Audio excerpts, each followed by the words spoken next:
again, lots of stuff going on in West Virginia that we need to, surely think about all the different things that are going on, but we've lost 5 more folks.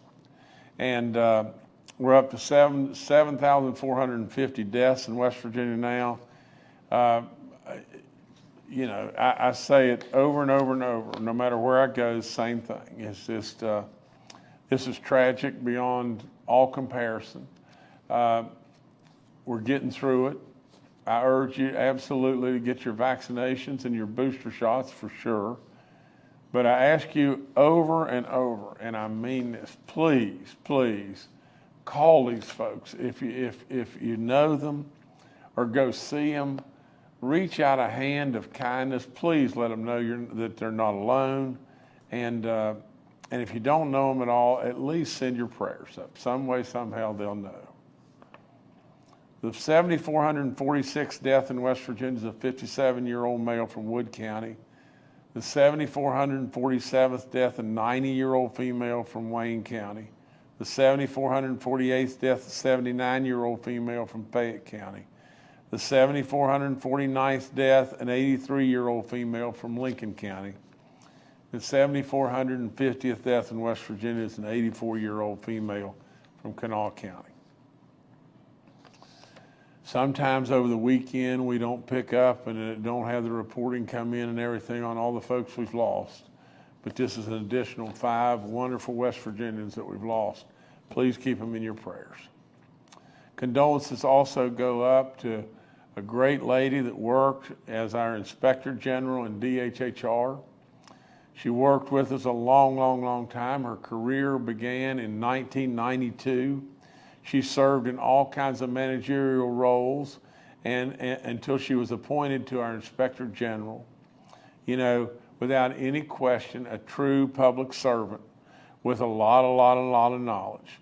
Always came to work with a great big smile. And Jolynn Mara, we will absolutely miss in every way. There's no question that the folks in DHHR, headed up by Secretary Crouch, are taking this, in a really tough way because, she's been with us so long. But Jolynn and all of her loved ones, please, please, please know that we appreciate, we won't forget, and I know Secretary Crouch is out of town this week and won't be with us on the briefing, but if I could speak for all those folks at DHHR, thank you for all the years of incredible work. And like I said, we just hate this in a terrible way. We have another death to report. Correctional officer Sean Poling, was tragically killed in an automobile accident. Young man, and he worked with us for 6.5 years. I'm sure Sean's done some great work.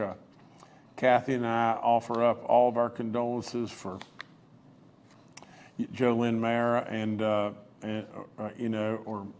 maybe I'm mispronouncing it. It could be Mara, but and Sean Poling.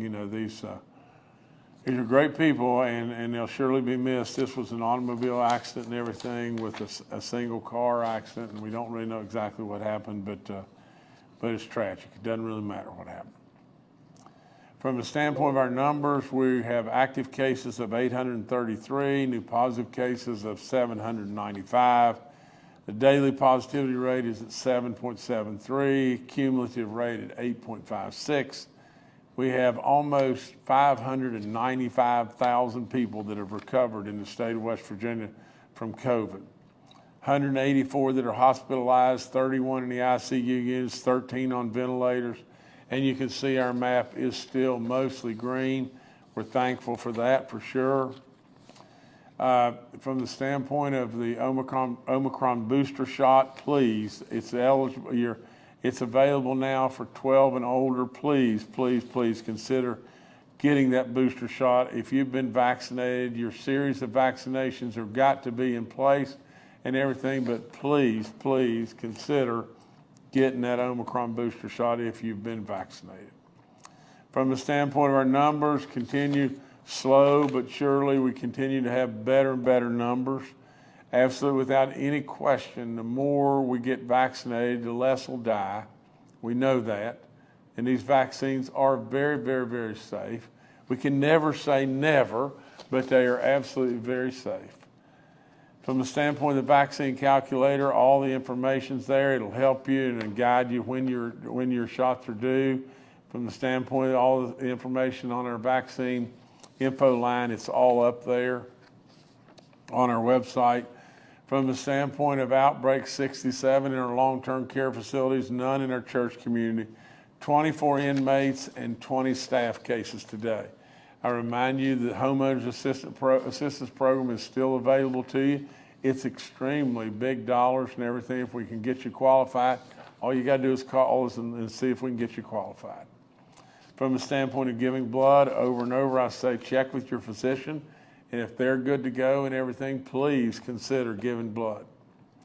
You know, I'll be in a couple more communities this week and everything, talking about, Amendment 2. I'll be in Fairmont on tomorrow, and on Thursday I'll be in Kaiser and Moorfield. I am there not from the standpoint of creating a food fight. I'm not there for that reason whatsoever. I'm there just to educate our folks, and today we made a monumental announcement. We found a way to get rid of your car tax without changing the Constitution of this state, which has been in place since 1932. Please, let's absolutely vote on the merits of Amendment 2, and the merits now are just plain and simple, and that is this. Do you want to change the Constitution? Do you want to move from county control to Charleston control? And do you really, really want to do that? It's just as simple as just that now. Car tax is off the table.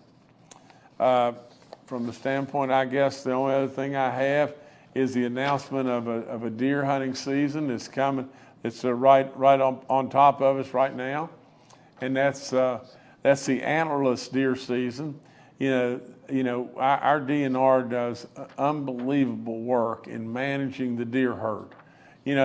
Deer can be destructive, there's no question about that and everything, but they can also be an incredible enjoyment for our hunting populations and our draw and tourism and everything to come to our state.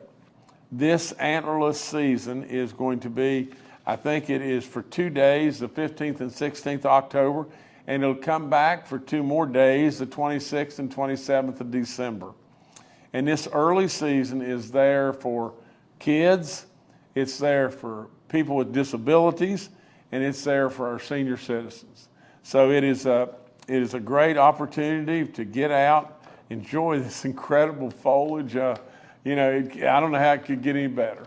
I mean, West Virginia is showing off, and I always say that God above is really the one that's showing off.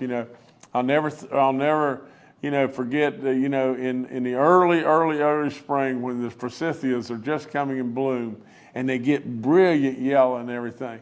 A lot of times when I'm driving, I look at them and I say, okay, big guy, you're really showing off right now, and thinking, that God above is just showing us his unbelievable radiant beauty all over this incredible state and all over the world. But nevertheless, get out there and enjoy some time with nature. It'll touch your soul and everything. So thank you so much. That's all I've got. All right, thank you, Governor. Dr. Inamjad, our State Health Officer, and Secretary of Revenue Dave Hardy are also joining us today and are available for questions. We'll now go to questions from members of the media. The first today from Stephen Allen Adams with Ogden Newspapers. Hey, Governor, Stephen Adams of Ogden Newspapers here.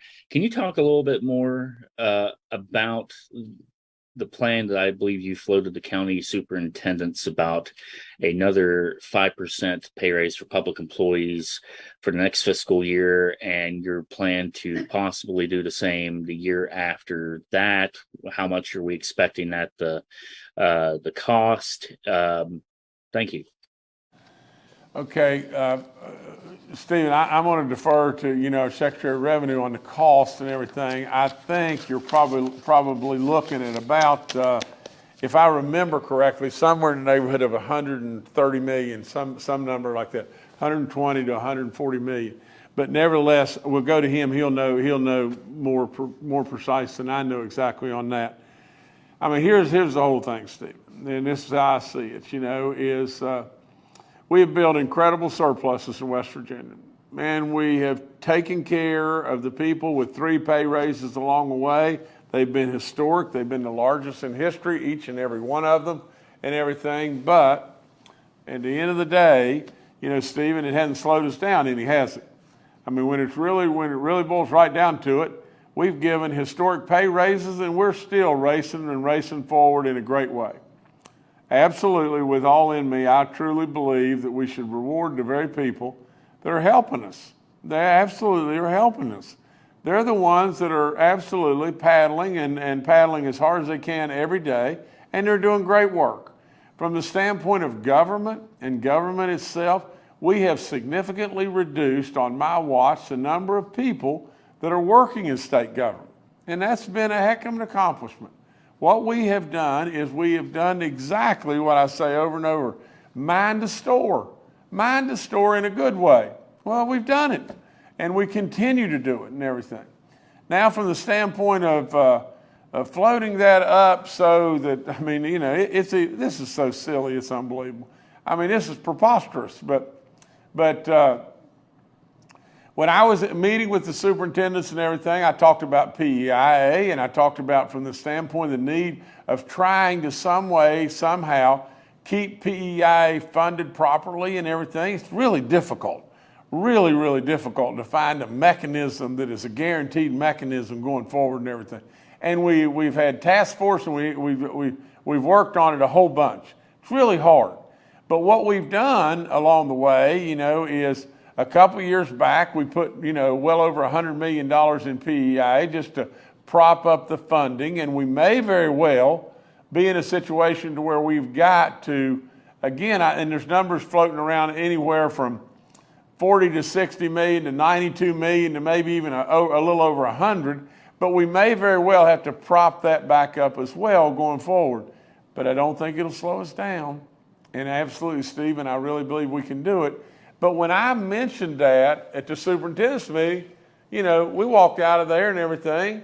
I felt like superintendents should know that. But from the standpoint of running to the media and saying, Jim didn't do that, did he? And absolutely, with all in me, it's almost comical. It's almost comical when other political leaders said, oh yeah, I'd do that too. Well, I mean, really, at the end of the day, I really hope that what we can do is get through the 4th pay raise of another 5% to all of our state employees. And then before I go out the door, if we continue to stay on a good path and we continue to do well in the state of West Virginia, I'd like to do the 5th. But we'll see. We'll see. I mean, it may very well be that things don't go well, and it may very well be the legislature decides that they don't want to do that and whatever. But I think we should do that. We should reward all state employees, but as we're trying to attract better and better, in our teaching community and everything, from the standpoint of our teachers. Absolutely, I believe this, Stephen. I believe it with all in me. I believe we can absolutely do better. No question whatsoever. And I believe that we've got real room above us to significantly move. And I want our test scores to be better and lots of stuff. But I would tell you just this. If you haven't been in the schools, there's a heck of a lot more going on in the schools than test scores. And there's a heck of a lot of good going on in our schools. Absolutely, I would bet you just about everything I own in the world, for the most part, the majority of their kids love their teachers. Well, they love their teachers for a reason. The teachers are loving those kids. And absolutely, I'll bet you with all in me that communities love their school. The majority of the community takes a lot of pride and loves their school. Well, they wouldn't do that, Stephen, if we had it all wrong. And absolutely, we got a lot of good going on, a lot of good going on, and those folks work really hard, and I want to try to help them. That's all there is to it. Now, from the standpoint of the other thing is, we got 3,000 families from the Hope Scholarship that are standing on the sidelines right now, and we need that resolved. I mean, that's all there is to it, because they need to have choice. Now, I really am a real believer. We don't need to pull those dollars necessarily out of public funds. You know, we may be able to set up a bucket that basically has $25 million in it, and the bucket is continually funded from the state from the standpoint every year, and therefore we don't have to pull those dollars away from public, but we can still give real choice, and we can help the folks that are out there, you know, and that elect to go to a private school, whatever, charter school, whatever it may be. So we need to get that off the bubble. But anyway, Stephen, I think Dave can speak real quick and tell you the cost, more accurately. But Secretary Hardy, if you could, Sure. if you could tell us that, please, sir. Sure. Stephen, it's about 1 percentage point equals about $24 million from the General Revenue Fund. So a 5% pay raise would be roughly $120 million from the General Revenue Fund budget.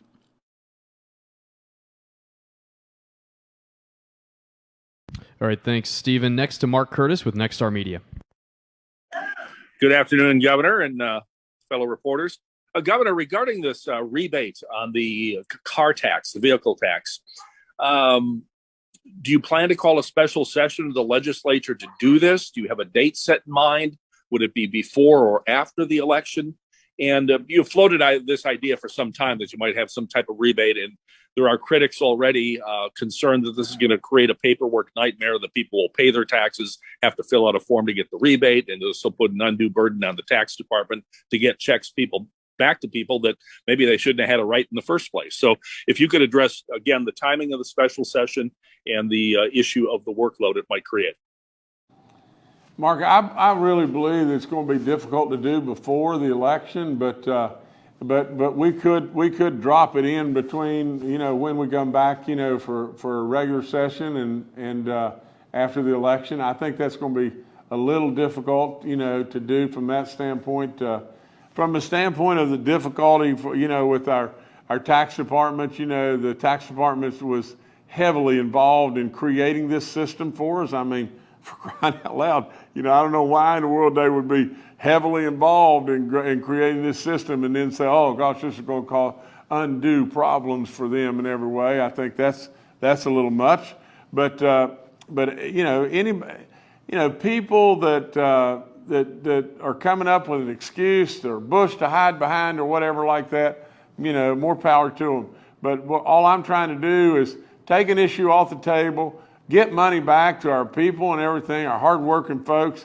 From the standpoint of the taxpayer, having to take some extra time to fill something out or whatever like that, I think we can figure that out. I think we can find a way to do something, that's going to benefit us from the standpoint of not having to pay our car taxes. We'll figure that out on how to do that. But maybe, Secretary Hardy, if you got anything to say on that?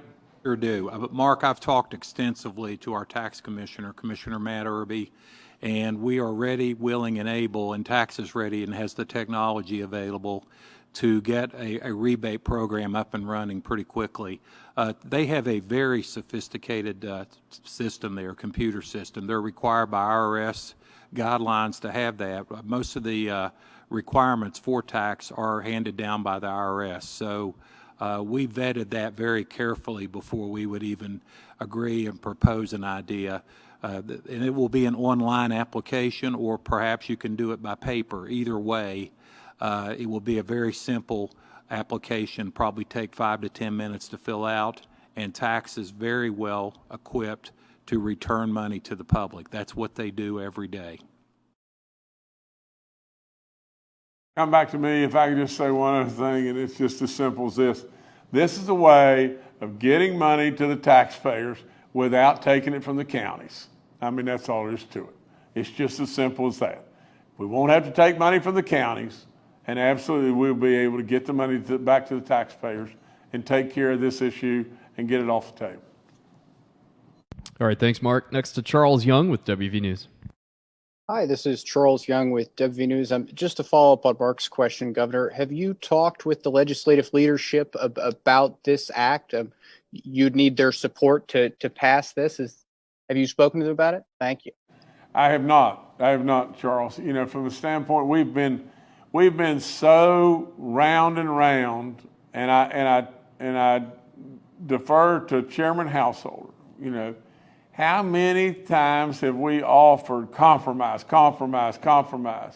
stalemate, stonewall, block? You see, because Charles, the car tax has never really been the issue. I have said over and over that I would be all for getting rid of the car tax. Then I really think what we need to do is we need to get on a pathway of trying to get rid of our personal income tax. I'm not putting words in his mouth, but I think Chairman Householder believes exactly the same thing. You know, from the standpoint of getting rid of the car tax and everything, we've got the money to be able to do it. Let's do it. Let's just do it. For God's sakes, what in the world is wrong with us, especially as Republicans? What in the world is wrong with us? We have got absolutely people out there that are hurting with inflation, eating them alive. We got to help those folks. For crying out loud, we got surplus after surplus after surplus, and we didn't just get those by rolling off the pickle truck. That's all there is to it. You know, remember, when I came into play, all we could figure out to do was cut. Now, I'm not patting myself on my back because a lot of people, a lot of folks have helped in a lot of ways. But we didn't have any ideas until Jim Justice got here. And now all of a sudden we're off and going like a blooming rocket ship. And Jim Justice is telling you, absolutely, we need to get money back to our folks, the workers of the state of West Virginia. Not only will it help in every way help them, they'll spend those dollars. And when they spend those dollars, the multiplier effect of those dollars creates our own in-house stimulus package. I just don't get it. I don't know how in the world Republicans have been offered a 10% tax cut to all people. Boom, do it tomorrow. We've got the surpluses and everything. Do it tomorrow. And we shut the whole world down, didn't we? And the reason we shut the whole world down didn't have anything to do with the car tax. It had everything to do with the machinery and inventory tax, and they had to have all the money to be able to do it. All right, thanks, Charles. Governor, back to you. Okay, that's all I got right now. Listen, it's a big day, monumental day. If we're going to vote on Amendment 2, what is Amendment 2 about? Amendment 2 is about changing the Constitution of the state of West Virginia. Changing it to where really and truly we allow the legislature to set up the tax situation that they want to set up. That's what Amendment 2 really is all about, is shifting counties a guaranteed income stream that counties have, basically to shifting it to Charleston, and then Charleston saying, we're going to give you the money back. In fact, we're not only going to give you the money back, we're going to give you a chicken in every pot. We're going to give you something else. And what if it doesn't happen? You know, that's the very thing you've got to be concerned about. Now you've got an income stream that's guaranteed. You want to change the Constitution? It's up to you. It's up to you.